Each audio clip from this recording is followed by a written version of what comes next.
Are you addicted to printing strings? Does your debug information flow all the way to the bottom of the viewport? Do you spend long hours scrolling through your log looking for that one thing you're debugging? Try out my quick and easy to use on-screen debug tool. So I was working on a Sonic project, and Sonic kind of runs up and around walls and stuff. How is he oriented relative to the ground? What is his speed? Which way is gravity pulling him? I needed to see it while I was playing. And so I tried doing some print strings, and that was just a mess, because you just have them going like shoop, like 5 or 6 different values just rolling off the screen, updating every tick. It's hard to keep track of all that. So I made this plugin. Check it out, hope you like it.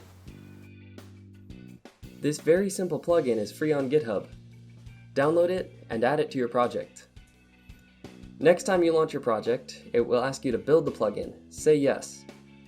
It will build silently in the background and might take a few minutes depending on your system. Once the editor launches, open Project Settings, go to Editor, On-Screen Debug, and set the on-screen widget to WBP On-Screen Debug List. Now you can use the On-Screen Debug plugin. Simply access the On-Screen Debug subsystem, and then call Set Debug Stat. On the debug stat, there are 3 inputs: an fname for the title that shows up first, a string for the value, and an optional description, which shows up to the right of the value. The main advantage of this plugin is that once a value has been added, you can update it in place. Simply call the same function and use the same title, but add a different value.